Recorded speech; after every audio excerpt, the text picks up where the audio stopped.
Deixa eu ver. Agora estamos gravando, então vocês devem estar vendo uma proteína, duas proteínas, na verdade, né? Essas duas proteínas, elas são dois fatores de transcrição. Alguém tinha me perguntado na aula passada como é que funciona o negócio. Essas duas proteínas aqui, elas são idênticas, né? Ela se chama MAX, a amarela, e azul também é MAX. É um dímero de MAX ligado ao DNA. Ela faz parte de uma família que é muito legal. Vamos supor que a MAX seja amarela e tem uma proteína chamada MIC, que seria azul, né? Quando você tem um dímero MIC com MAX, você tem o MIC, ele ativa a transcrição. A gente vai discutir na aula de hoje. Ele ativa a transcrição. Max com Max, quando está vencendo a concentração de Max com Max, não faz nada, nem ativa nem reprime. E aí acharam uma proteína que, se fosse essa azul aqui, ela pareada com Max, ela reprimiria a transcrição. Então, às vezes você pode deixar o gene de qualquer jeito, às vezes você quer induzir ele, e muitas vezes você quer reprimir o gene ativamente, tá? Então, eu vou contar para vocês como que a gente ativa e reprime a estrutura da cromatina. E aí, por brincadeira, né, porque tem o filme, chamaram a proteína que reprime de MED. Então, quando você tem um MED-MEX, né, MED-MEX, que seria o dímero MED-MEX, é repressor. Então, as combinações de fatores, não só um do lado do outro, do lado do outro, do lado do outro, mas às vezes até dentro de uma família, quando você tem um cara com outro cara reprime, quando você tem um cara com outro cara ativa. Então, é uma maneira de, no mesmo lugar, no mesmo gene, você decidir se você quer aquele gene funcionando ou não. Tá? Agora, eu estou mostrando para vocês o domínio de ligação a DNA, que é essa parte que ela usa para reconhecer. Essas proteínas, elas têm uma parte meio movimentada, assim, meio móvel, meio flexível, que você não consegue cristalizar, que seria essas partes aqui para cima, que é onde ela vai interagir com outra proteína. Nos eucariotos, na gente, né? Quando a gente tem uma proteína que liga com a outra, geralmente ela não tem a estrutura muito fixa, é maleável, porque ela vai formar uma estrutura quando ela estiver pareando com a outra, né? Mas, de qualquer maneira, a gente só tem no cristal um pedaço dela, e é o pedaço que nos mostra como que ela liga no DNA. Repare que você precisa de duas. Uma só se ligaria, mas cairia fora, né? Ela não ia ficar muito bem presa, né? Então, você precisa, para ter o bind mesmo, de um dímero. E aí, se você tem o dímero MIC e MAX, inclusive é um oncogene, é um daqueles genes que ainda vou fazer uma apresentação para vocês, que ativa a proliferação celular, e quando você tem o MED-MEX, você reprime a proliferação celular. Muito bem, senhoras e senhores, então a aula de hoje é sobre como que umas proteínas que grudam no DNA modifica a transcrição, como que elas se relacionam com a RNA polimerase para fazer ela ficar ativada, e também como que elas se relacionam com a estrutura da cromatina. Vamos lá. Então, agora a gente vai compartilhar um slide verde, vamos ver se vocês conseguem ver ele aí, eu vou maximizar. Estamos vendo o slide verde aí? Sim. Sim. Uhum. Muito bem. Então, eu vou mostrar para vocês o que a gente chama de um complexo de transcrição basal. Tem essa proteína D, depois a apoia a D, aí tem um espaço de tempo, não é que eu não fiz nada, não. Agora vem a B, aí a RNA polimerase, ela fica em oposição a B, aí tem uma helicase, e aí essa daí ela fosforila a RNA polimerase, e quando a cauda da RNA polimerase é fosforilada, começa a transcrição. Tá alto o meu som? Vocês estão ouvindo o som do PowerPoint aí? Não? Umas musiquinhas, não, né? Não. Não. Não, não sei como é que faz para passar o som, é uma pena, porque várias vezes a gente quer ele animado, tem umas palminhas, faz uns barulhos na hora que as coisas acontecem, mas só tá alto aqui no meu ouvido, vocês não estão conseguindo. Quem sabe se eu botar na câmera aqui. Então, senhoras e senhores, uma vez eu fui visitar um amigo meu que estava trabalhando na Califórnia, em San Diego. San Diego é uma cidade muito legal, um clima ameno. No inverno é mais ou menos como está hoje aqui, sei lá, como estava esses dias. E aí ele falou assim, Miguel, eu estou fazendo o pós-doutorado aqui, o doutorado aqui, e no meu laboratório, eu de biologia, né, que eu sou biólogo, no meu laboratório não tem um ser vivo.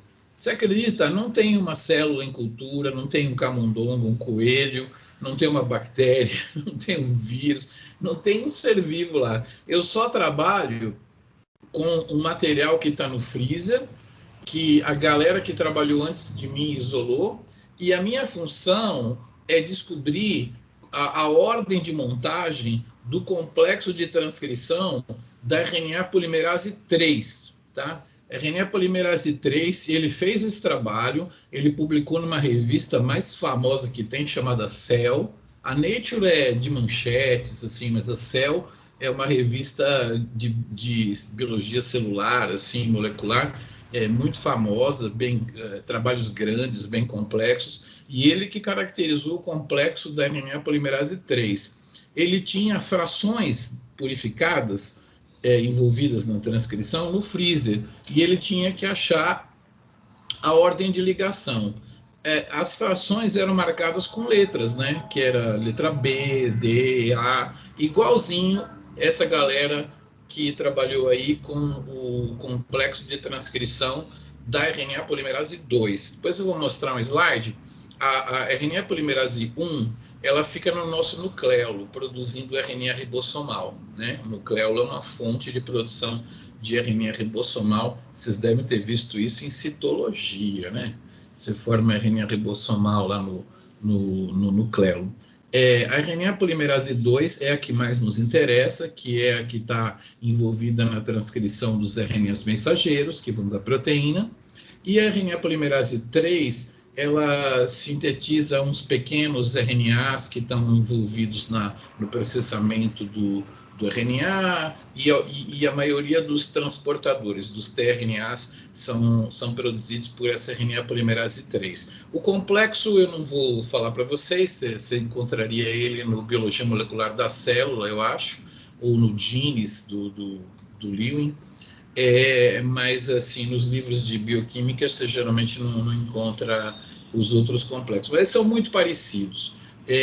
O grande lance é um monte de proteínas vai posicionar a RNA polimerase, e aí ela vai fazer uma fosforilação nela, ela vai começar a transcrever. Bom, então vamos lá. Você tem então esses transcription factors da RNA polimerase 2, né, TF2, e tem as letras. Aí descobriram que o primeiro, TF2D, ele reconhece uma sequência que vocês devem conhecer aí dos outros cursos, outras disciplinas, que é o chamado Tata Box, né? O Tata Box, ele é reconhecido pelo TF2D. TF2D não é uma proteína só, tá? É uma fração, é um conjugadinho de proteínas. Então o TF2D vem e liga no Tata Box, beleza? Então já está reconhecendo aonde vai ser o início da transcrição. A função do TF2A é melhorar a ligação do TF2D e não deixar ele sair daqui, tá? Estabilizar a ligação dele para ele ficar parado aí, tá? Muito bem. Aí depois, demora um tempo para aparecer, tem uma vida longa esse espaço, e aí aparece o TF2B. O TF2B, ele se liga aqui à direita, downstream mesmo, né? O gene está para lá, e ele se liga aqui, eu tentei representar, que ele se liga mais ou menos assim, ó, o DNA aqui no meio, ele se liga de um lado e a RNA polimerase do outro, eles meio que se contactam, assim, como se fosse um pão de cachorro-quente com o DNA, a salsicha no meio. Então, ele marca a posição, e aí, quando ele está lá, e só quando ele está lá, a RNA polimerase vai ser carregada pelo TF2F. É o TF2F que auxilia ela a ficar aqui. Aí depois vem a TF2E, que vai abrir o DNA, e a TF2H, que vai fazer o grande papel de fosforilar a RNA polimerase, e ela começa a andar e a transcrever, tá? Então, esse complexo aqui posiciona ela aqui. Então, aonde é um gene? Você vai lá no seu cromossomo, onde é um gene? Ora, um gene é onde esse complexo se montar, tá? Então, tem o Tata Box, esse cara veio, esse cara veio, esse cara veio, aí a F pode trazer RNA polimerase. Então, vai ter um gene aqui. Então, molecularmente falando, fisicamente falando, a gente sabe onde é que é um gene quando a gente sabe aonde que essa região existe e se for mais complexo, e aí ela vai andar, tá? Esse complexo aqui tem vários nomes, complexo da RNA polimerase 2, claro, e a gente também chama ele de complexo de transcrição basal. Por quê? Por quê? Porque essas proteínas aqui, a A, a D, a B, a RNA polimerase, a F, a E e a H, elas existem em todas as células do seu corpo. Então, a princípio, todos os seus genes podem ser expressos em todas as células do seu corpo, a princípio, mas num nível que a gente chama de basal.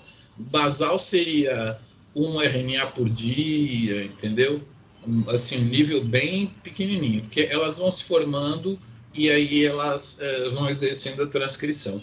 Eu vou passar de novo a animação e eu vou chamar a atenção a hora que eu for dar meu clique, porque a TF2D ela demora para achar o Tata Box. Foi feito um experimento com levedura, com mutação, um negócio de liga-desliga, e ela demora cerca de 4 horas para achar um Tata Box sozinha, tá? Então, e tem mais uma outra que demora também, ó. Cliquei, nada de chegar ninguém.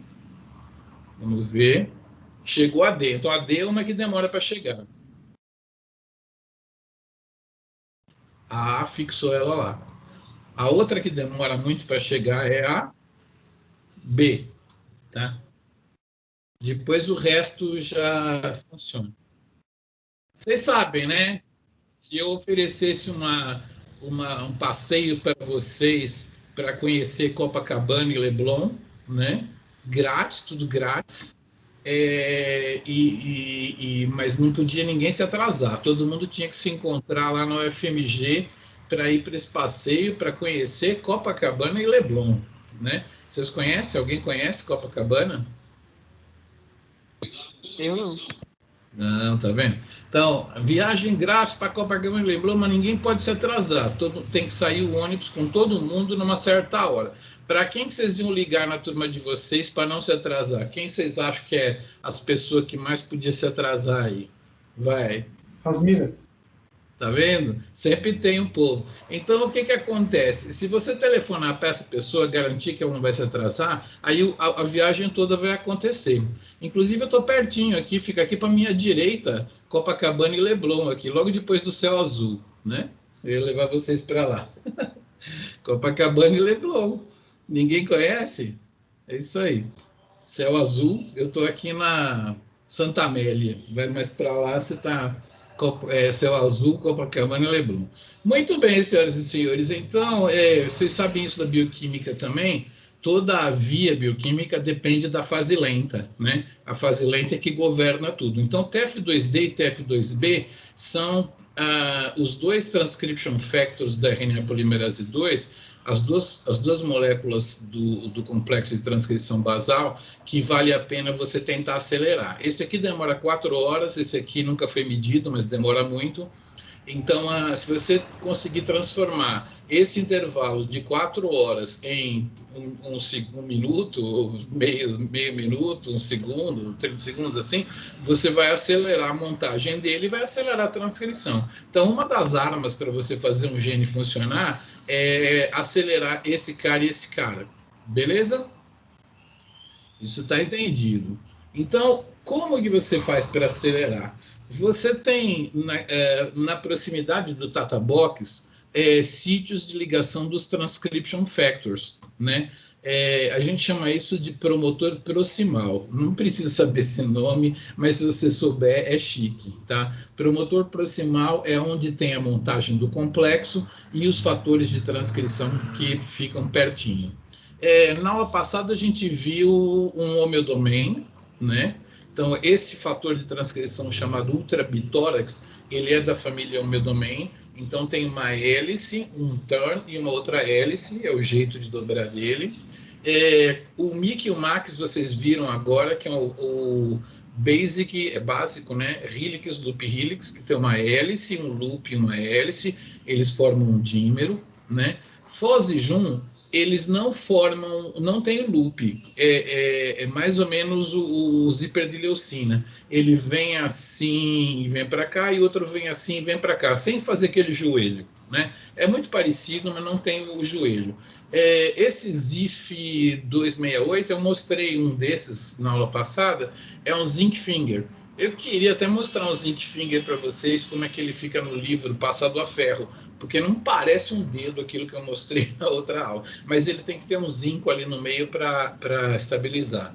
E tem esse fator de transcrição aqui que ainda não foi cristalizado. Eu trabalhava com ele no laboratório, quando eu trabalhava com ciência molhada, é a família TED. Tem a TED1, TED2, TED3, TED4, e eles têm um domínio chamado TA domain, que é conhecido nas proteínas, mas a gente não sabe o jeito de dobramento dele, nunca foi cristalizado e tal. Isso aqui é uma listinha pequena, né? Porque na verdade tem um monte de fatores de transcrição, cada um tem o seu jeito de se dobrar e para poder enfiar aquela alfa-hélice lá para contactar o DNA. Então, esses caras aqui, o que eles vão fazer? Eles vão atuar nos caras mais lentos. Eles realmente contactam o TF2D e TF2B e aceleram a formação desse complexo, tá? Então, por exemplo, aqui pode ter um site daqueles que eu mostrei para vocês lá de Mickey e Max, né? Aí o Mickey vai fazer um contato ou com esse cara ou com esse cara,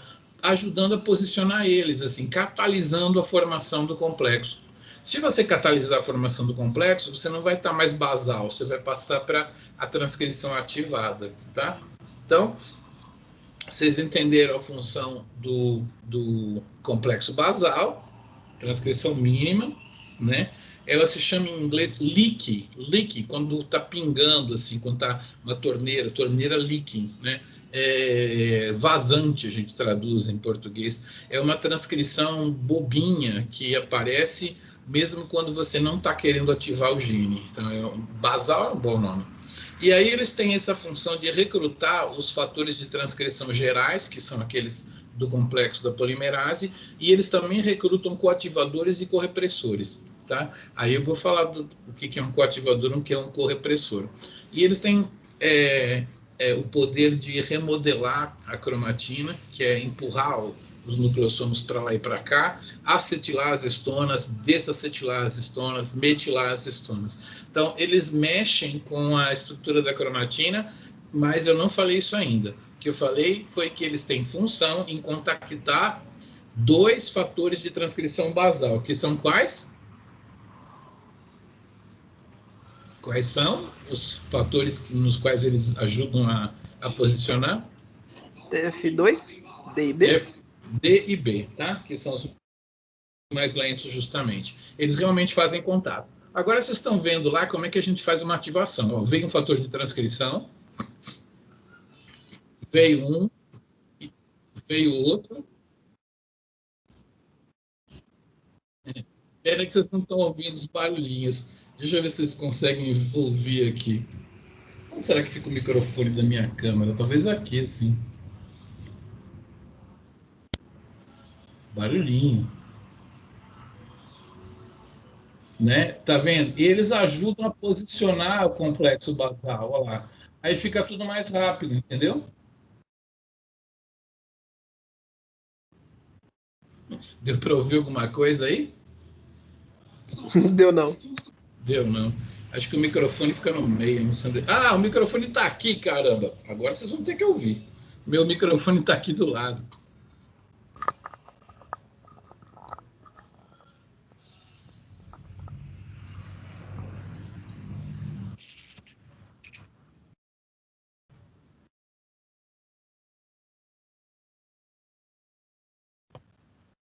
Agora vocês ouviram?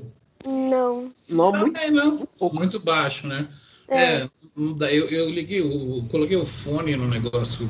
Tem que tem que colocar um P2, fazer alguma zona para conseguir pegar o som do PowerPoint e colocar. No sistema eu não achei como faria, então beleza.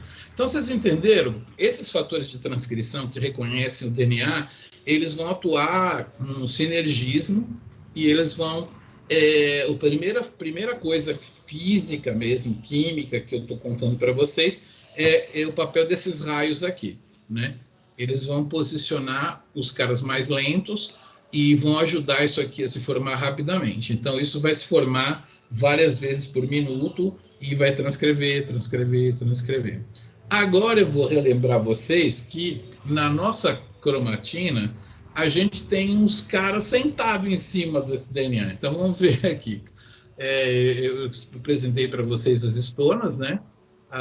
As octaméricas e as espaçadoras, e a gente tem a fibra de 10 nanômetros e a fibra de 30 nanômetros. Essa daqui é retirada por umas fosforilações da histona espaçadora, e essa daqui, que tem as bolinhas, esses nucleossomos, eles são quimicamente modificados quando você vai transcrever, e por incrível que pareça, a RNA polimerase, ela vem aqui assim, e ela consegue passar por ele, porque se ele tiver quimicamente modificado, ele fica um pouco solto, na verdade ele faz um pouco assim, né? Quando ele está quimicamente modificado. E ele não solta para a RNA polimerase passar. Aí você vai falar, mas como que a RNA polimerase vai passar se tem uma bolinha que o DNA está enrolado assim na bolinha, né? Então, se você já foi a uma balada daquelas que é muito cheia, né? Ou se você já tentou descer de um ônibus lotado, aí você vai entender como que a RNA polimerase passa por um nucleossomo, né? Você fala assim, vou descer no próximo ponto, e é um lugar que o ônibus está cheio. Basicamente, você passa para o lugar que a pessoa está e a pessoa passa para o seu, né? Você vai andando assim, ou numa balada lotada, né? Um show da Ivete no Mineirão, assim, por exemplo, é difícil se movimentar. Então, ou então, para descer num ônibus lotado, você pede, dá licença, dá licença, dá licença, dá licença, vai passando. Realmente, a RNA polimerase ela não solta, não. Ele só fica quimicamente modificado, vamos dizer que ele fica soltinho, mas o DNA ainda está dando voltinha aqui. Então, você tem que abrir essa estrutura. As histonas estão aí, já contei para vocês como é que elas são. Eu estou representando o octâmero ali, e presta atenção nesse fator. Ele chegou, ele trouxe uma enzima, a qual vai modificar as histonas, como eu falei, e aí vai permitir que o resto funcione. Entendeu? Isso aí. A única diferença daquele slide para esse é que eu tenho o nucleossomo, né? Eu tenho o octâmero de histonas. Aí esse desenho não está bem feito, né? Porque ele passa ao derredor do octâmero. Mas tem uma enzima que modificou as histonas. Ela se chama RET, a abreviatura é claro que é para lembrar no chapéu, né? RET, que se chama Histone acetiltransferase, tá? Ela transfere um acetil. Vocês sabem o que é um acetil, né? Um ácido acético, né? CH3, COOH. É uma carboxila, né? Um ácido acético, é um ácido orgânico de 2 carbonos, CH3, COOH. Isso daí, vocês aprenderam na bioquímica que uma carboxila pode grudar no grupo amino, né? As histonas, elas têm as caudinhas, né? Com aminoácidos básicos, que são aminoácidos que têm NH3+, né? Tem grupo amino. Então, o grupo amino, a caudinha, eu não desenhei a caudinha aqui, mas vocês imaginem uma caudinha aqui assim, e o DNA negativo. Aquelas caudinhas abraçam o DNA e deixam a cromatina mais fechada, né? O nucleossomo está abraçando o DNA por causa dos aminoácidos que tem grupo amino. É claro que um grupo amino pode reagir com uma carboxila, né? E então, se você acetilar os aminoácidos básicos daquelas caudinhas, o que vai acontecer? A caudinha não vai ficar positiva e não vai grudar no DNA, beleza? Então, por muitos anos, quando eu fazia biologia, quando eu entrei na pós-graduação, estava fazendo doutorado. Nesse tempo aí, que também eu sou velho, né? Isso aí já faz uns 30 anos. É, é, antes de vocês nascerem, é, a gente imaginava que quando você acetilava as estonas, era para abrir a estrutura, porque a caldinha ficava neutra, né? Ela era positiva, aminoácido com grupo amino, NH3+, lá, grudando, e a caldinha ficava neutra. Então, estamos falando dessas caldinhas aqui, ó. Essas caldinhas, com os aminoácidos positivos, ela, né, agarra esse DNA aqui assim, e aí ele fica meio presão ali. Então, não é uma estrutura boa para transcrever. E a gente sabia, então, que quando acetilava, o aminoácido positivo, ele perdia a carga, né? Porque a ligação de uma carboxila com o grupo amino, né, neutraliza aquele grupo amino. Então, sempre foi assim.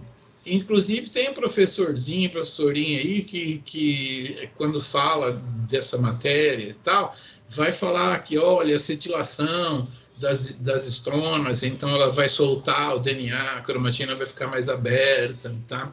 Realmente a gente sempre pensou isso, sempre pensou. Deixa eu ver se é agora que eu vou falar. Acho que é agora que eu vou falar mesmo. Quando eu fiz doutorado, eu estudei um livro todo sobre estonas e tal. Estava lá fazendo meu doutorado. Tinha um livro. Faz barulho aqui no meu ouvido. Tinha um livro lá de um cara chamado Alan White, tá? Alan White. Aí, quando eu fui fazer pós-doutorado no exterior, eu fui num congresso e o meu chefe me apresentou o Alan White como um grande cara, um grande pesquisador e tal. E esse cara tinha escrito um livro de estrutura da cromatina, no qual eu estudei no meu doutorado. Só que eu descobri uma coisa, o cara tinha a minha idade, e eu não fui fazer pós-doutorado velho, não, fui no tempo normal. O cara tinha escrito um livro enquanto ele fazia o doutorado dele, e era o melhor livro de estrutura de cromatina. Então esse cara chama-se Alan White. Ele trabalhava no NIH, nos National Institutes of Health. Eu conheci ele lá, ele já não trabalhava mais com cromatina. Um pouco depois disso, quando ele fez 40 anos, a gente já estava no Brasil, eu estava no Brasil. Ele veio para um simpósio no Brasil para falar de biotecnologia, porque ele largou a ciência e ele abriu uma empresa de biotech, né? E o cara era genial. Então ele veio para o Brasil, ele ia falar num simpósio, eu já tinha falado lá no Rio de Janeiro. Aí ele foi lá, botou o tênis, calção, tudo e foi fazer um jogging, né? Foi correr na praia de Copacabana. E aí ele foi atravessar a rua lá, correndo e tal, vem um ônibus, pegou ele e matou. Ele morreu no Brasil, correndo na praia de Copacabana. Um cara genial. Um pouco antes dele morrer, ele tinha publicado um trabalho onde ele descobriu que os fatores de transcrição, vou ter que mostrar um carinha aqui. Mesmo os fatores de transcrição basal, uma das proteínas componentes do TF2D tem uma atividade enzimática. Quando ela chega aqui, ela tem uma atividade enzimática. Sabe o que ela faz? Ela acetila as estonas da região. Tá? E muitos fatores de transcrição também, que chegam aqui assim, como por exemplo esses caras aqui e tudo, eles atraem, assim como esse fator vai atrair, eles atraem a enzima histone acetiltransferase, tá? Aqui não mostrou. Não é esse que mostra, né? É no outro.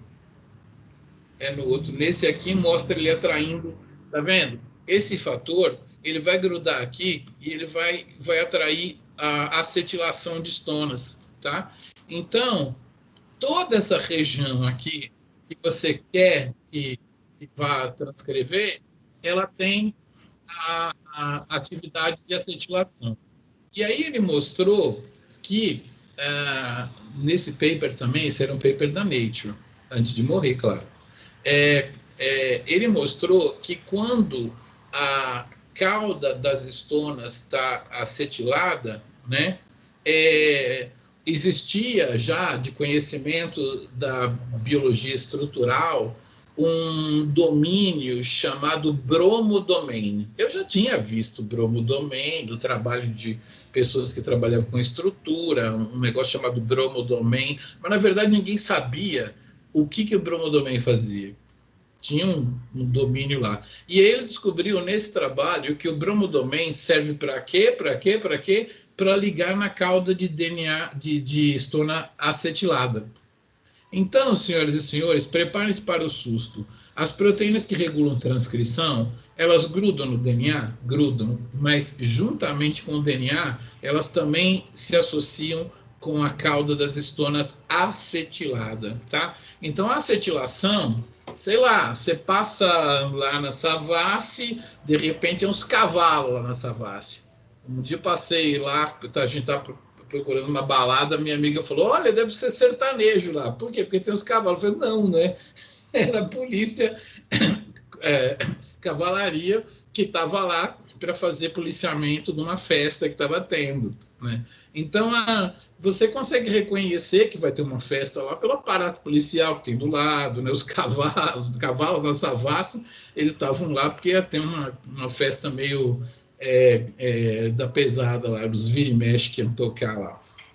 E aí, então, você consegue, se eu conseguisse apontar uma arma de diminuição em vocês, um raio, e colocasse vocês dentro do núcleo das células, se você estivesse passando lá, você ia ver uma região onde as caudinhas das estonas estavam acetiladas, isso é sinal de que ia ter uma festa lá, entendeu? É sinal de que vai ter transcrição. A acetilação da cauda das estonas é essencial para que as proteínas que governam a transcrição se encaixem também. Elas não se encaixam só grudando no DNA, mas também na caudinha de estômago, tá? Através de um domínio chamado bromodomain, descoberto pelo Alan White, publicado nesse trabalho da Nature. Se vocês quiserem, vocês procuram lá, vocês vão ver que ele descreve esse assunto aí. Então, ele viu a atividade de estonacetiltransferase em vários fatores de transcrição, ou então em alguns fatores, eles chamam esse fator de transcrição aqui, chamam essa enzima, e ela modifica a estrutura da cromatina. Quando eu mostrei esse slide para vocês, provavelmente vocês pensaram, ela modificou as caudas das estonas e elas soltaram do DNA, e então esses caras puderam chegar. Não é que elas soltaram só, mas esses fatores eles vão ligar no DNA e também na caudinha. E eu preciso abrir a porta para a moça que cuida da minha mãe. Só um pouquinho e já volto. Segura aí.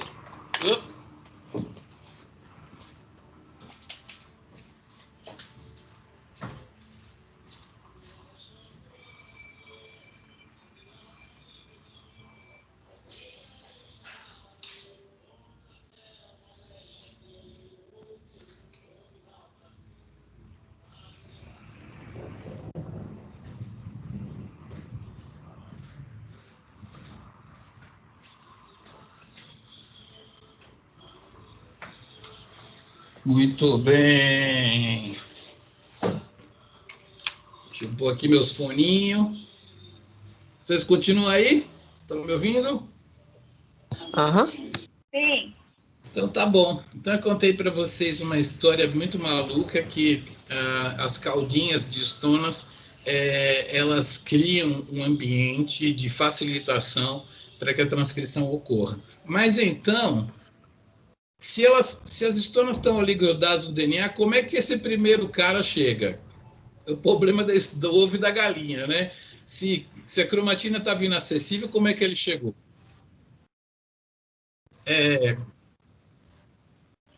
A galera hipotetizou, errado, né? Tá errado isso. Hipotetizou que na hora que o DNA ia duplicar, né? As estonas estavam mais soltas ali, né? Porque você tem que duplicar, você cria DNA e depois tem que colocar mais estona, porque você tem o dobro de DNA, você tem que pôr mais estonas lá. É verdade, tem que fazer isso e tal. Mas não é nesse momento que ele gruda, não. Ele gruda no momento que ele quiser. Porque esses fatores que conseguem entrar com a cromatina fechada, simplesmente eles têm um domínio ATPase, que eles gastam ATP, e eles conseguem empurrar esses nucleossomos para lá e para cá usando energia, né? Então, esse cara aqui, eles são dependentes da acetilação para poder se aconchegar. Mas existem fatores de transcrição que vão ter que ser os primeiros, e a explicação é que eles têm domínio ATPase, eles gastam ATP e eles conseguem arrancar aqui as estonas aí, agarrar elas, mesmo assim, ó, se tiver aqui assim, se o DNA tiver aqui assim, elas conseguem entrar aqui e falar, dá licença, né? E se enfiam aqui, aí chamam a ajuda da enzima que vai acetilar aqui, e isso aqui vai ficando mais livre. E aí, isso aí vai propagando, então, para os nucleossomos vizinhos, então você vai ter toda uma faixa de nucleossomos acetilados. Toda a região promotora, que a gente chama, aquela região onde vai se montar o complexo da RNA polimerase e tudo mais, tem que estar todo mundo acetilado lá para funcionar. Então, vocês aprenderam duas coisas já hoje, que os fatores de transcrição, eles fazem contato com o complexo da RNA polimerase para fazer o negócio ser mais rápido. E aprenderam também que os fatores de transcrição, eles se ancoram não só no DNA, mas também nas caudas de estonas. E algum fator de transcrição dessa família vai ter que recrutar a histona acetiltransferase para poder marcar quimicamente as estonas. Isso tem um nome bonito, que é bonito em inglês, se chama The Histone Code, o código das estonas. Se as estonas estiverem acetiladas, já contei para vocês, então você tem uma região ativa em transcrição. Tá? Eu falei do cromossomo na vez passada, e aquelas regiões mais ativas, as bandas R, elas têm estonas mais acetiladas. E as outras bandas G, elas têm estonas desacetiladas. Então, se você tiver um gene na banda G, ele é muito fácil de ser ativado. Se você tiver um gene na banda R, desculpa, é o contrário. Se tiver um gene na banda R, ele é bem fácil de ser ativado. Se você tiver um gene na banda G, ele é bem fácil de ser reprimido, tá? Você paga muito caro para ativar ele, mas para reprimir ele é fácil. Na outra banda cromossômica é o contrário. Ativar ele é fácil, reprimir ele é difícil. Mas a gente só sabia, até esse momento do progresso da ciência, que a gente precisava acetilar as estonas para o gene funcionar, né?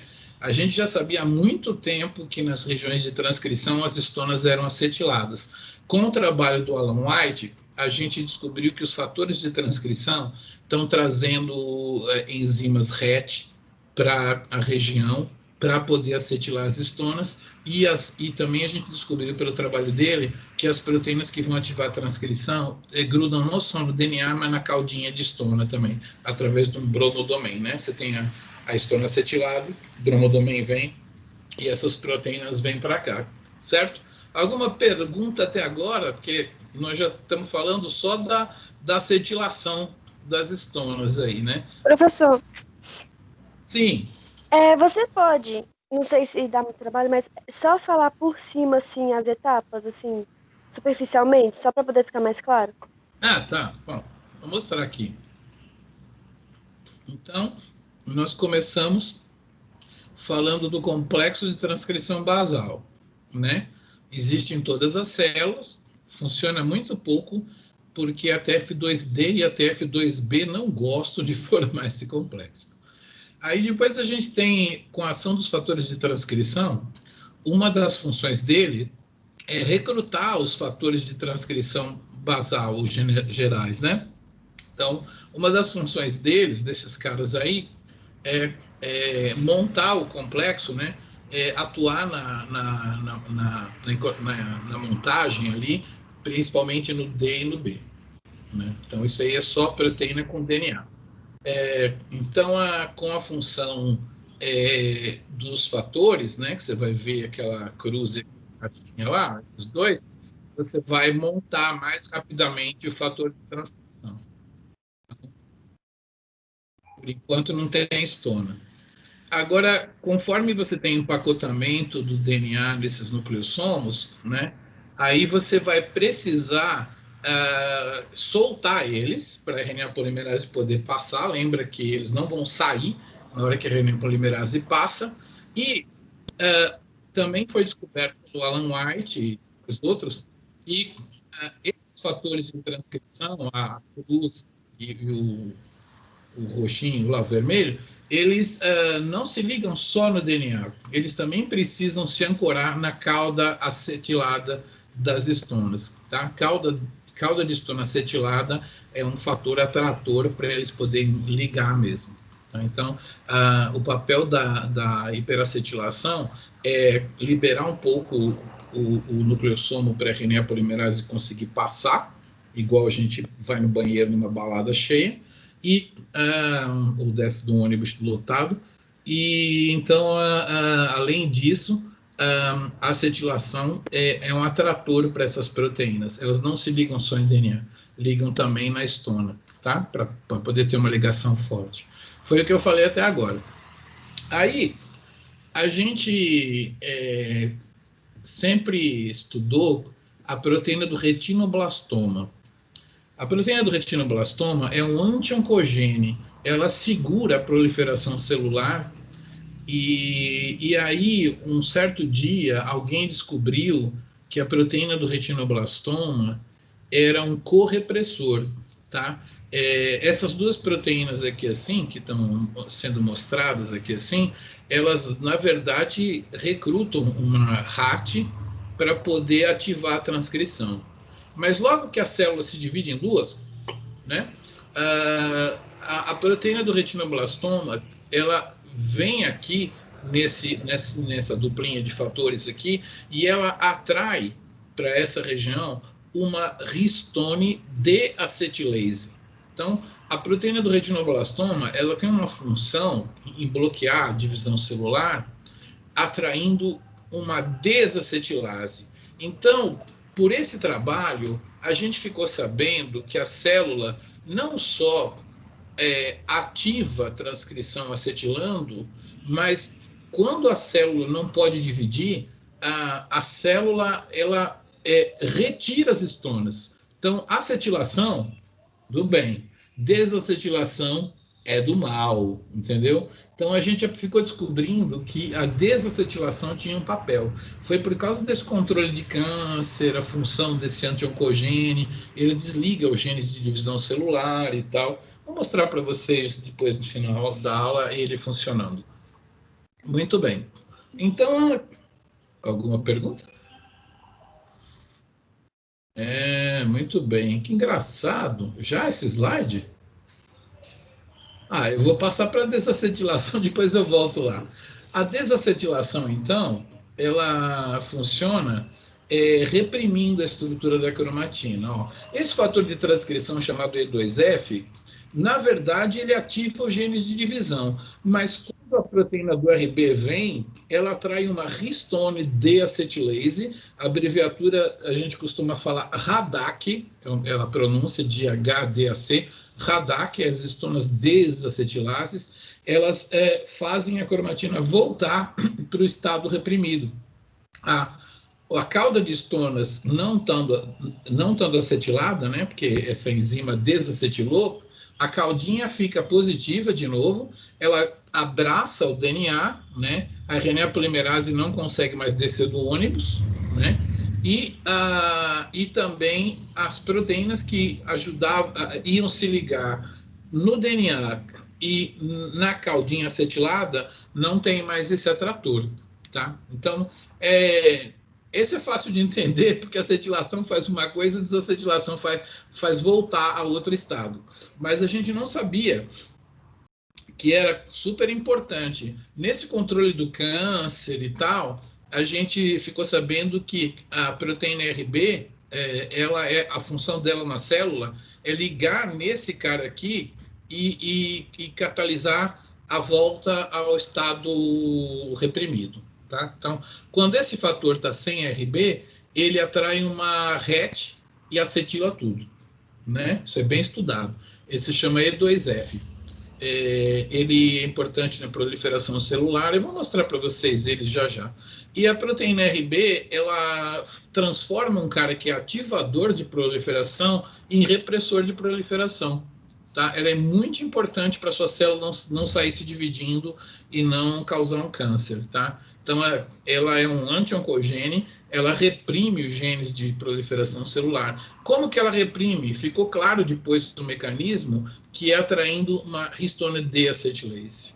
Tá? Não sei se ficou muito confuso, mas a histona acetilação da histona é do bem, vai permitir a ligação das outras proteínas de transcrição, e a desacetilação vai deixar ela sem onde ligar, e a caudinha vai abraçar o DNA. Então, são duas coisas, né? Não tem onde ligar, o bromodomain fala assim, eu devo ligar onde aqui? Não tem onde ligar, então ela não liga. E a caudinha ainda abraça o DNA, o nucleossome fica mais compactadão, e aí não tem como transcrever. Então, esses dois conceitos químicos que eu estou falando para vocês, como eu falei, eu sou da bioquímica, vou falar como é que a vida funciona bioquimicamente, são muito importantes. A acetilação de histona, você percebe que vai ter uma transcrição naquele lugar, se desacetilou, você percebe que não vai ter. Tá? Então, ativar a nossa cromatina ou desativar a nossa cromatina é essencial para o controle da transcrição. Quem que faz isso? São os transcription factors, porque são eles que recrutam as acetilases ou as desacetilases. Eles podem recrutar diretamente uma acetilase ou então recrutar a proteína do RB, que vai recrutar a desacetilase. Beleza? Ficou tranquilo aí? Abre a cromatina e fecha a cromatina. Tem o sítio para bromodomain, não tem o sítio para bromodomain. Então, vou ficar só na acetilação e desacetilação para mostrar para vocês aqui o controle da transcrição. Vocês conhecem esse lugar aí? Tá escrito lá em cima, né? Não tem nem graça. Avenida Amazonas cruzando Afonso Pena, né? Você tem aqui Afonso Pena e essa aqui é Amazonas, famoso pirulito. Aqui você tem um semáforo, daqui a pouco eu vou mostrar um farol de trânsito, e tem uma placa aqui. Nossa, meu amigo, como eu penei para andar nas ruas aqui quando eu cheguei nessa cidade, porque é diferente o jeito de controlar o trânsito. O que significa esse sinal aqui? Fala para mim. Quem me explica o que significa essa placa? Siga em frente ou vira direita. É um controle positivo, né? Ele está falando o que você pode fazer, né? Você acredita que lá em São Paulo nenhum sinal fala o que eu posso fazer? Então, se eu seguir essa rua aqui por umas 6 horas, eu vou chegar aqui, ó, na Avenida Ipiranga com a São João, né? O controle é negativo. Aqui é Ipiranga, tá? Aqui é a São João. Quando eu chego nesse cruzamento, cadê a placa que me fala que eu posso seguir em frente ou virar à direita? Não tem. Tem uma placa aqui que é chamada, lá a gente chama de placa de contramão. Vocês devem ter visto ela no seu, quem tirou carteira já, sentido obrigatório, né? Mas é chamada placa de contramão, ou seja, você não pode entrar na São João para cá, porque senão você vai pegar um carro de frente. Tá? Então, é um controle negativo. Ninguém te fala que você pode ir reto ou virar à direita, mas você está atravessando aqui assim, aí você vê contramão, fala assim, aqui eu não posso entrar, aqui posso ir. Entendeu? Então, são duas maneiras diferentes de controlar a mesma coisa, só que esse aqui é um controle negativo, eu não posso vir para cá, e aqui é um controle positivo, eu posso ir para lá ou para cá.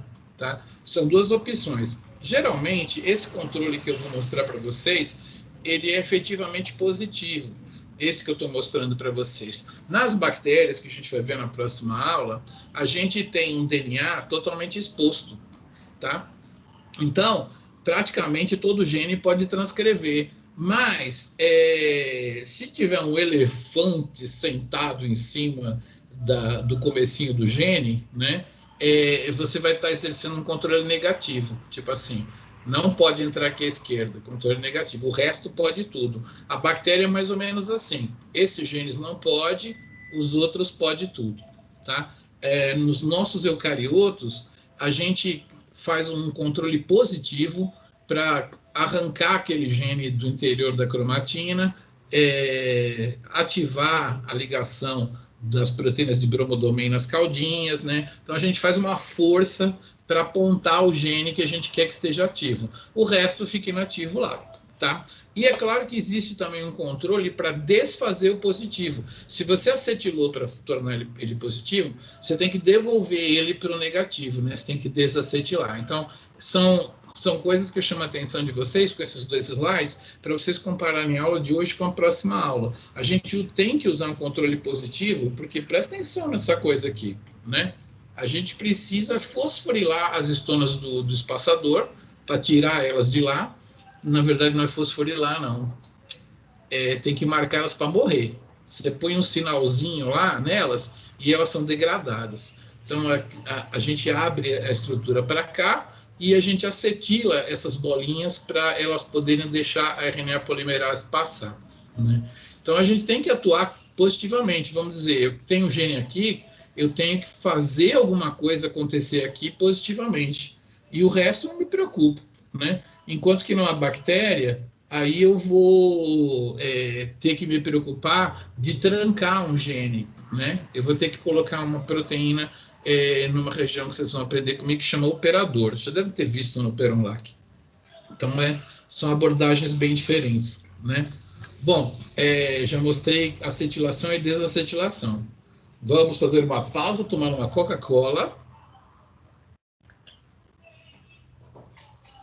Dar um arroto? Não, sem arroto. E vou mostrar para vocês uma outra coisa que aconteceu, que é chique do último, né? Vocês já ouviram falar de heterocromatina, tá? Hoje vocês vão ver a heterocromatina quimicamente falando. Mas vocês devem ter ouvido falar que tem heterocromatina, como é que chama? Constitutiva e facultativa. Vocês já ouviram isso em alguma genética da vida? Constitutiva e facultativa? Ou vocês nunca viram isso escrito em algum lugar? Alguém já ouviu falar? Não? Cri? Não que eu me lembre. Não. Tá. Então, existe isso nos livros de genética. Heterocromatina constitutiva.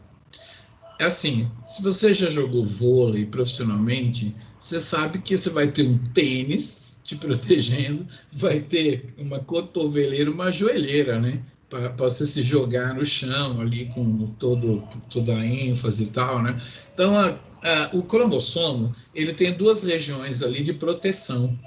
Uma é o centrômero. O centrômero, cara, é um DNA aquilo ali, né? O centrômero, ele é protegido por umas proteínas que grudam lá como se fosse uma joelheira, né? Uma joelheira ali, assim. E o telômero, um capacete, né? Vai na skate, vai andar de skate e tal, um capacete, um telômero. Essas 2 heterocromatinas não interessam hoje. Você tem DNA repetitivo no centrômero e DNA repetitivo no telômero. E tem proteínas que reconhecem esse cara repetitivo e encapam, no caso do telômero, como se fosse um cotonete, né? E no caso do centrômero, como se fosse a joelheira ali, né? Isso a gente chama de heterocromatina constitutiva, que é uma heterocromatina que fica o tempo todo lá e que é feita por umas proteínas que reconhecem DNA repetitivo. As do telômero são umas, as do centrômero são outras. Isso aí não me interessa. O que me interessa é a heterocromatina facultativa. A heterocromatina, vocês sabem, né?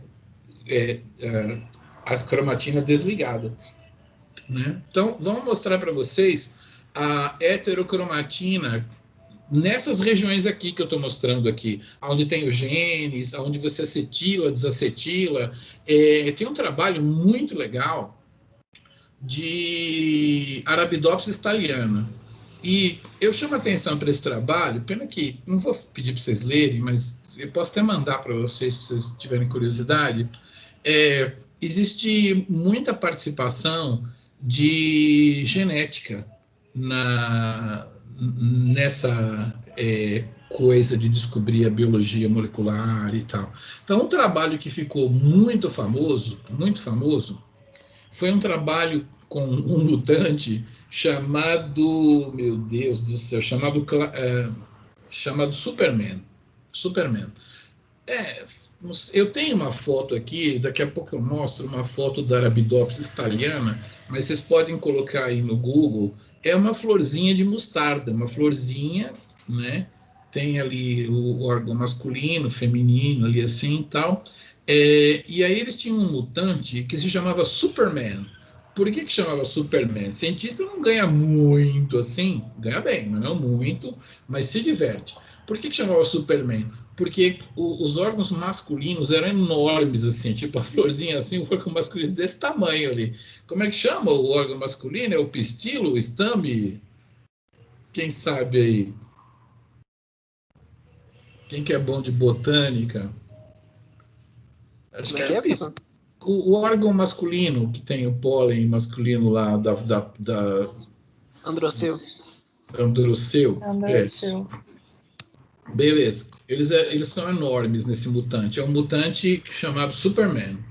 E aí, eles viram que esse mutante Superman, os promotores estavam metilados. Metilação de DNA já era famosa como repressora da expressão gênica, o DNA metilado. Então, eles tinham lá o mutante Superman e os promotores eram metilados. Aí eles falaram assim, vamos fazer o mutante do mutante e aí depois a gente caracteriza o gene que ficou mutado. Vamos pegar esse Superman, vamos botar mutagênico e vamos ver se ele volta a ser o Clark Kent, né? Então, o Clark Kent é um mutante, não é selvagem. Você tem o mutante Superman, e aí você fazia uma nova mutação nele e ele virava um duplo mutante que seria o Clark Kent. Clark Kent, então, regrediria esses órgãos masculinos assim, e ela ficaria aparentemente normal.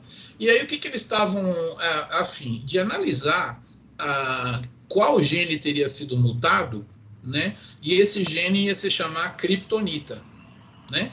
Que a Kryptonita faz o Superman virar Clark Kent, certo? Seria a mutação do Superman para ele virar Clark Kent. E eles conseguiram, nesse mutante, que o DNA não fosse mais metilado, tá? Então, o Superman tinha metilações, e aí o Clark Kent perdia as metilações. Então, vamos achar a enzima que foi estragada no Clark Kent, e ela deve ser a famosa metilase de DNA.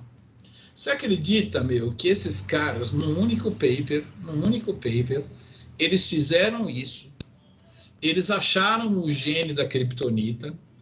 Quando eles foram olhar o gene da Kryptonita, eles viram que tinha uma atividade de metilação, não é acetilação, de metilação, mas não era de DNA, era uma metilação de histona.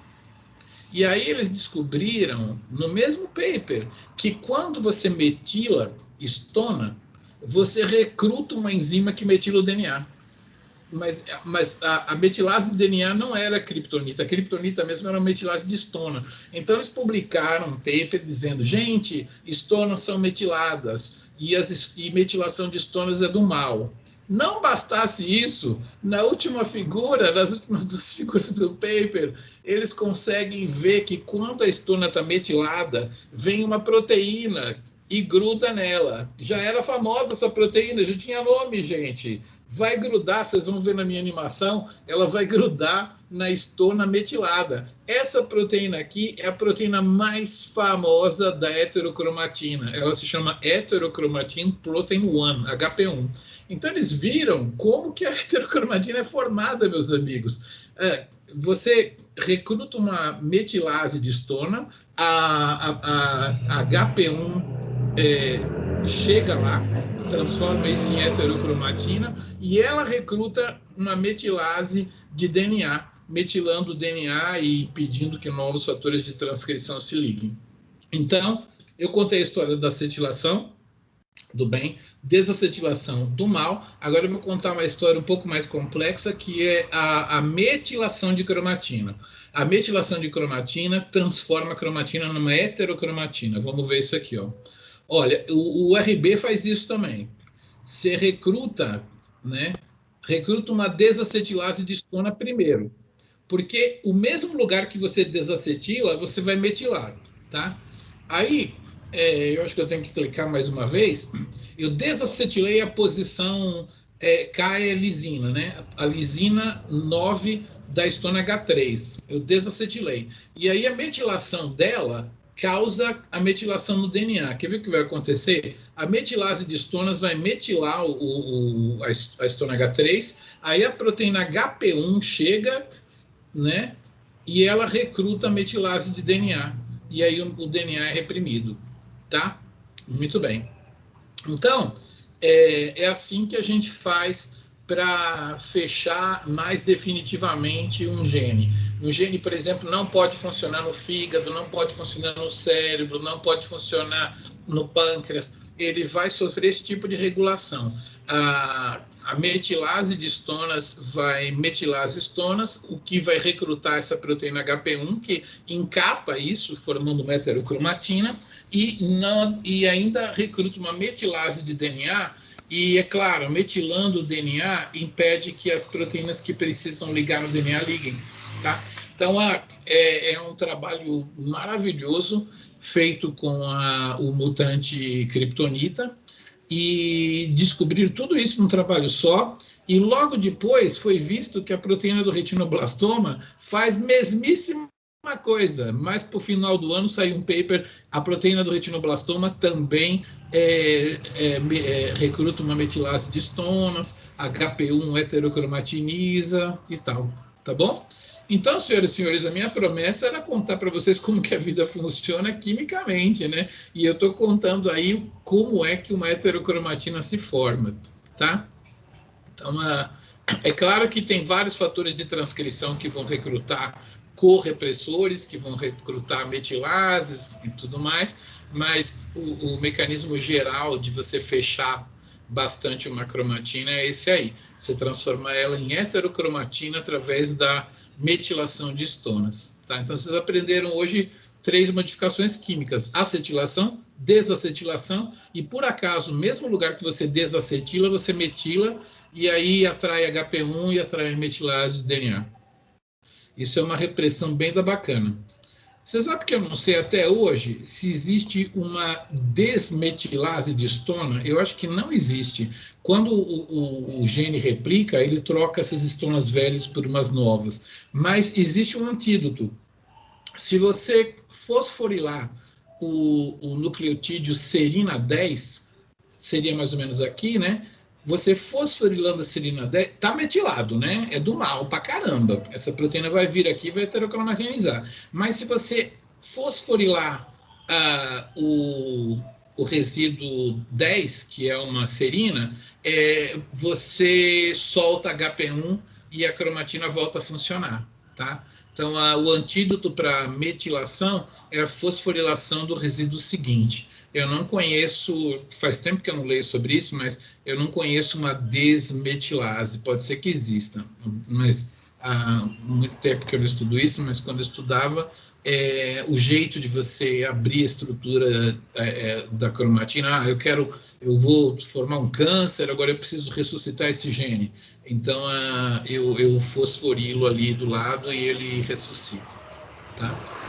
Basicamente, com essas 3 modificações químicas, você já tem mais ou menos como é que funciona a química das estonas, né? A gente chama isso de histone code, o código das estonas. Então, conforme as estonas estão quimicamente modificadas, você vai ter um benefício para a transcrição ou então um prejuízo muito grande. No caso, você metilar a estona H3 na lisina 9, o seu prejuízo vai ser muito grande. Você vai transformar isso numa heterocromatina. Tá? Essa é a heterocromatina que a gente chama de facultativa, né? Você faz a heterocromatina assim, se você fosforilar o resíduo seguinte, a HP1 solta, você volta a ter uma eucromatina. Isso que é regulação de cromatina, meu Deus do céu, isso é beleza. Muito bem. Aqui eu tenho um mapa, porque, assim, eu reduzi as informações para vocês, e contei só de uma acetilação, uma desacetilação e uma metilação, mas eu contei, por exemplo, da acetilação da K9, né? Essa aqui é a histona H3. Esse triângulo significa que é a montagem do octâmero, né? Sim, é uma representação, né? Claro, um pedaço da pizza, né? Uma pizza de 4 pedaços. Então, a histona H3 está aqui, e a caudinha dela é bem comprida. Eu contei muito a história da K9, a lisina 9. Aqui a serina 10, eu acabei de falar também, que você fosforilando. Quando ela estiver metilada, a fosforilação na serina 10 libera HP1. Quando ela está acetilada, você não pode metilar, você primeiro tem que desacetilar, depois metilar, mas eu contei só essa história. Existem outros lugares aqui nas histonas H2B, na H3 e na H4, que também são modificadas quimicamente, só que aí são muitos papers que vocês vão ter que ler para saber qual que ativa, qual que não ativa, mas eu não preciso contar isso para vocês, eu já mostrei o mecanismo geral de que você, mexendo na acetilação e na metilação de histonas, você controla como que a cromatina vai funcionar. Beleza? Deixa eu ver aqui. Tem mais umas faixas bônus aqui. Esse aqui é o Rick Wakeman, tocando seus vários teclados. E tem mais umas coisas aqui que eu quero mostrar, mas eu acho que eu quero mostrar mesmo, uma coisinha aqui. Segura aí que vocês estão vendo uma apresentação lá, né? Eu tenho que abrir uma outra aqui. Site. Relógio. Cadê o relógio?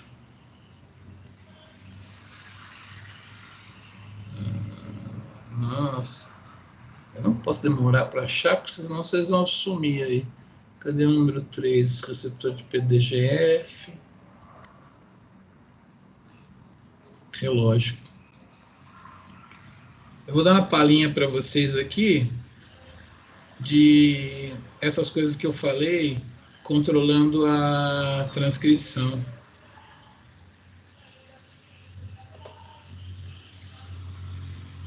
Aqui. Vocês estão vendo aí uma tela preta com CDK2, CDK1 ali? Estão vendo essas proteínas aqui? Sim. Sim, tá bom. Eu vou contar a história do retinoblastoma, que tem a ver com aquela nossa aula de ciclo celular. Eu falei do E2F hoje, né? Ele tem um dimerization partner, que é uma proteína à toa, que só serve para grudar, e ele tem um domínio ativador de transcrição. Com esse domínio, ele vai contactar TF2B, TF2D e acetilases de histonas. E com isso, ele vai ativar genes de controle de ciclo celular. Os genes que ele regula, dentro dos genes que ele regula, são genes de proteínas que aparecem em determinadas horas do ciclo celular, chamadas ciclinas. Então, ele ativa a tal da ciclina E, que vai fazer o começo do ciclo celular, de G1 até a fase S, e ele vai ativar a ciclina A, que vai fazer a fase S, né? O que essas ciclinas fazem? Elas sempre ligam numa cyclin dependent kinase.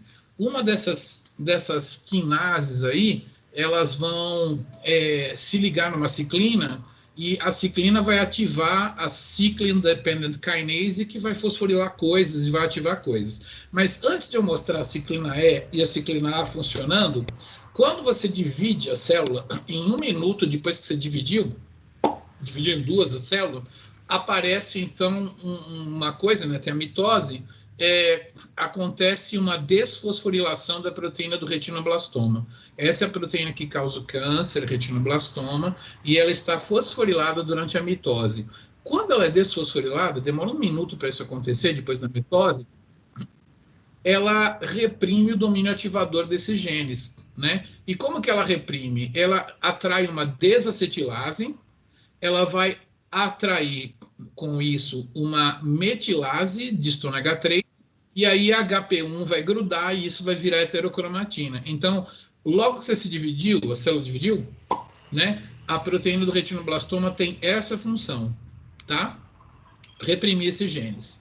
tem um vírus chamado SV40, tem outros vírus que causam câncer, a função deles é grudar na proteína do RB e não deixá-la fazer isso. Tá? Então, muitos cânceres humanos são produzidos por vírus que têm proteínas que roubam, sequestram, né, é a palavra certa, a proteína do retinoblastoma. Então, isso fez com que o retinoblastoma fosse chamado de anti-oncogene. Ele é um gene que impede câncer, e vocês estão vendo por que ele impede câncer, porque ele está bloqueando a expressão das ciclinas que fazem a célula ciclar, né? Mas eu expliquei hoje que ele recruta uma H3-metilase, que metila as histonas, que recruta HP1 e vira uma heterocromatina nesse gene. Beleza. Quando a gente se corta, por exemplo, as plaquetas, elas soltam é quase um hormônio de crescimento, a gente chama fator de crescimento. Elas liberam uma coisa chamada plaquetas, né? Derived Growth Factor, um fator de crescimento derivado de plaquetas. E esse fator atua nos fibroblastos e fazem ele se dividir. Eu vou mostrar ele aqui assim, ó. No início do ciclo celular, o fator de crescimento PDGF, ele produz uma CDK e ele produz uma ciclina. Ambas, quando se juntam, vão fosforilar alguém. Adivinha quem que tinha sido desfosforilada e que a ciclina D com a CDK4 vão fosforilar? A proteína do retinoblastoma, tá? E aí, ela vai sair de lá, e aqueles genes que estavam reprimidos para o controle do ciclo celular, eles passam de reprimidos para ativados, né? Porque a primeira coisa que vai acontecer foram ativados. A primeira coisa que vai acontecer, a ciclina E vai ser produzida e ela vai grudar na CDK2 e vai hiperfosforilar a proteína do retinoblastoma, como se fosse assim um motor de arranque, e aí depois, né, engatou a quarta marcha e a proteína do RB ficou soltinha, então o E2F vai mandar ver. E aí o E2F vai produzir a ciclina A, que também vai grudar na CDK2 e vai atuar na fase S. Tá? Então, o ciclo celular é controlado por essas duplas ciclina, que é uma proteína que aparece ao longo do ciclo, e CDK, que efetivamente fosforila as outras coisas. Bom, aí o ciclo celular progride e vai aparecer, então, a ciclina B na mitose. Olha o que ela vai fazer. Vai atuar com a CDK1, né? E vai fazer a divisão celular, então, tá? A ciclina B com a CDK1 fazem a divisão. Esses trabalhos foram feitos por um grupo que trabalhava com leveduras, tinha mutantes da CDK1 e tal, e um grupo que trabalhava com xenopos, e que isolaram as proteínas CDK1 e ciclina B, e aí mostraram como é que o relógio do ciclo celular funciona.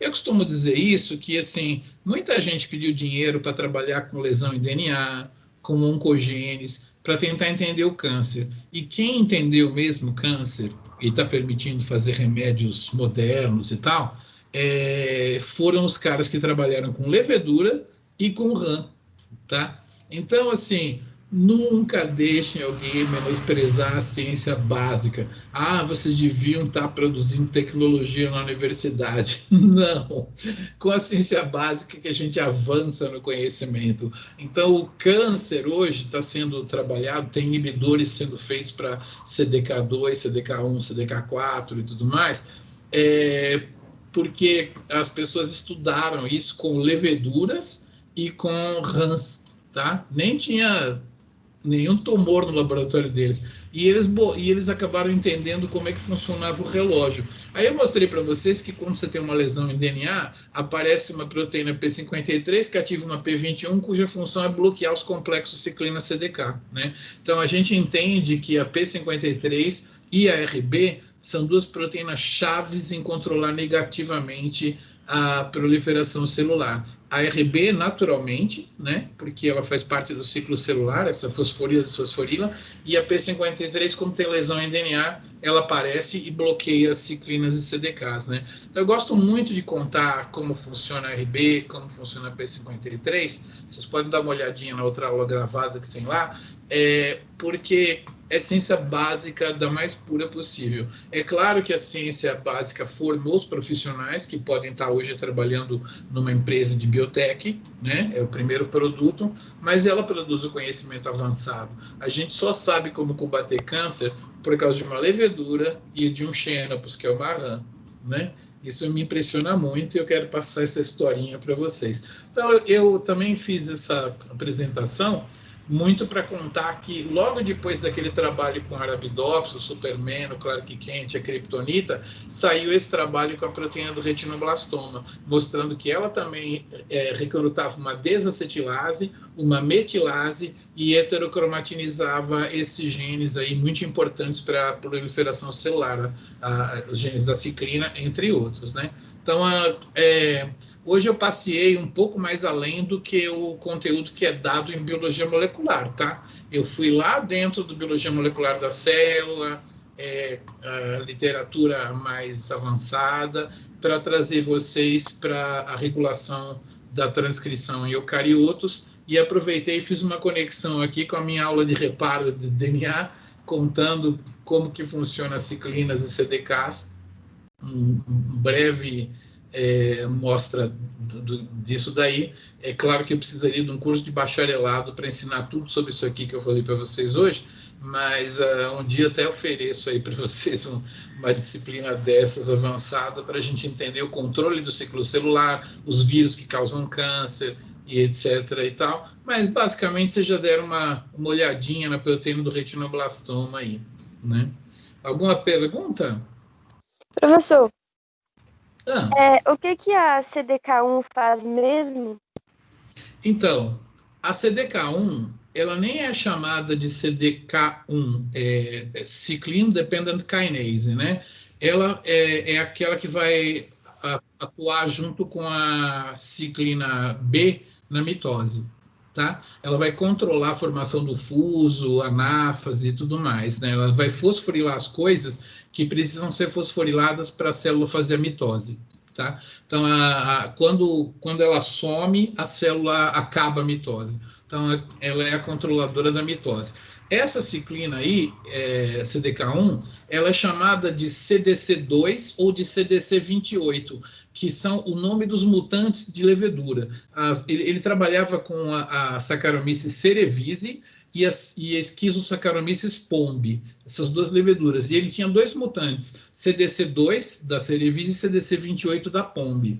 E aí ele pegou um plasmídio, ele colocou genes humanos nesses plasmídios, e ele tinha um mutante que não sabia se dividir, e ele jogou um DNA humano lá, e aí esse mutante começou a se dividir, né? E quando ele foi ver, esse DNA humano estava complementando, a gente fala, a levedura, né? Ele estava produzindo uma CDK1. Nunca teve o nome, você nem vê nos livros o nome CDK1, mas foi a primeira. Ela é chamada de CDC2 ou CDC28 pelos experimentos com os Schizosaccharomyces pombe ou Saccharomyces cerevisiae. Lá na Califórnia, esse cara estava em Londres, lá na Califórnia, um cara pegou um ócito de xenopus e purificou a proteína que fazia ele começar a ter mitoses. Quando ele purificou, ele tinha duas proteínas, era um dímero. Uma proteína, ele falou assim, caraca, é a ciclina B, ele reconheceu a ciclina B. E essa outra proteína, não sei que proteína é essa, né? Foi quando o cara lá da levedura sequenciou o plasmídio dele e falou, meu, essa proteína aqui é uma CDK1, tá? Então, assim, na levedura que se soube a entidade da CDK1, né? Então, o cara da Califórnia fez bioquímica, purificou esse complexo, e o cara da Inglaterra, ele fez genética de leveduras, né? Ele tinha um mutante de CDC2, ou CDC28, e ele jogou uma biblioteca humana e viu que tinha uma quinase dependente de ciclina, né, que acoplava na ciclina do outro cara da Califórnia, que fazia esse dímero. Então, os dois entenderam que tinha um dímero que estava realizando a mitose, né? E aí, depois que descobriram, aqui é assim sempre em ciência, né? Sai o primeiro trabalho, ciclina CDK, todo mundo vê ciclina CDK depois, né? Porque você já sabe o que procurar, né?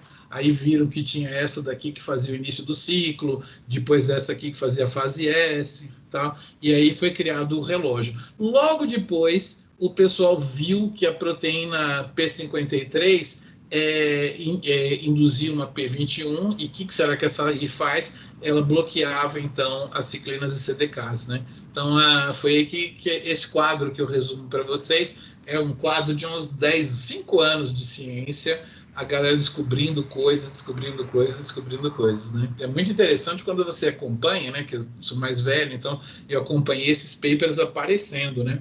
Eu gostava muito desse assunto ciclo celular, então eu ia vendo as peças se montando até conseguir entender o que estava acontecendo. Muito louco.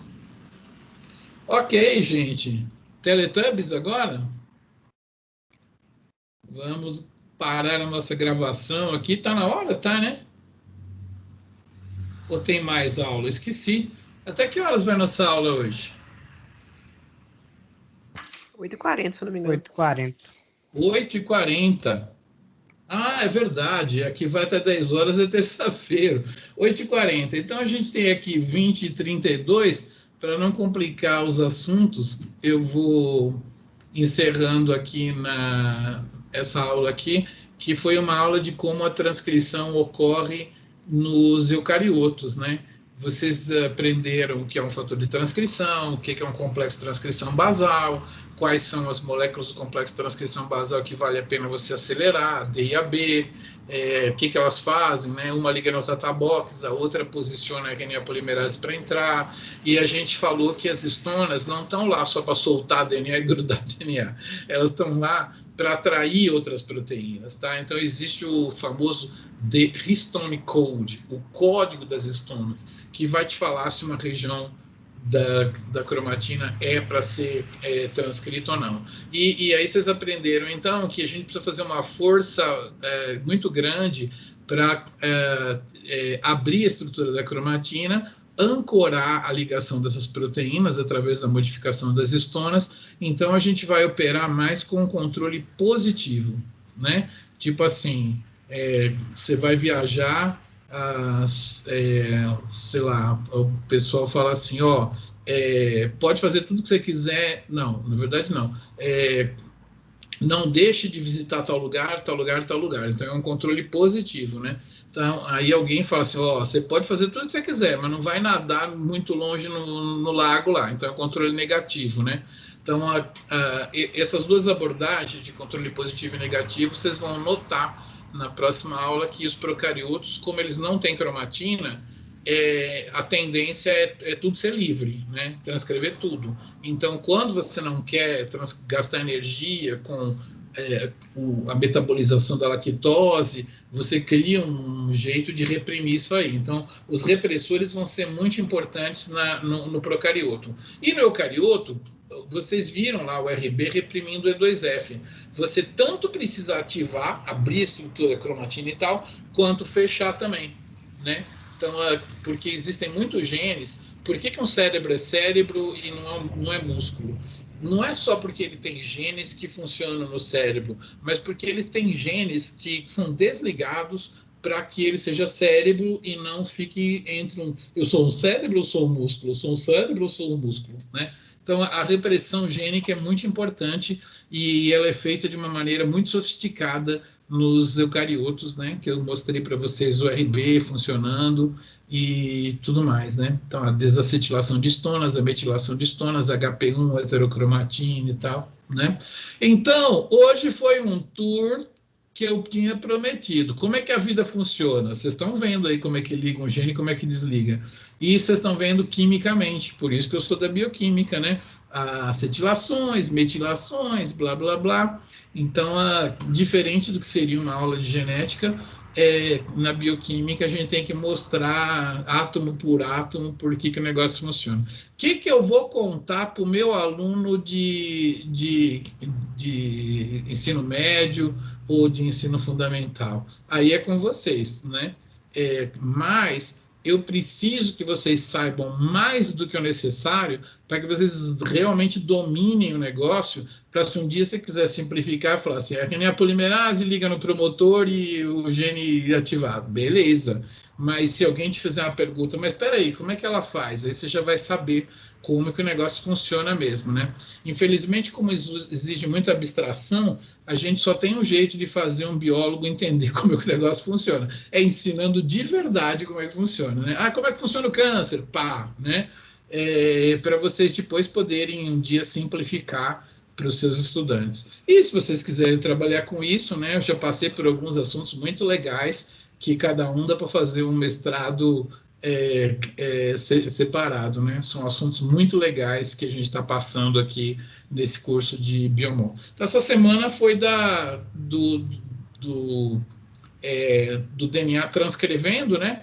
E depois eu vou contar um pouquinho mais de como é que a gente faz a proteína, né? Mais para frente. Mas antes disso, eu vou falar de um monte de técnicas que envolvem RNA para tentar ver um gene funcionando, um fator de transcrição grudando. Como é que os caras sabem que aquele complexo de transcrição é montado? Como é que eles sabem que vem esse primeiro, depois aquele outro? Então a gente vai, assim como a gente fez com o DNA, a gente vai estudar um monte de técnicas de RNA também. Essa parte eu não gravei, né? Ah, gravei. Então vamos parar a gravação aqui.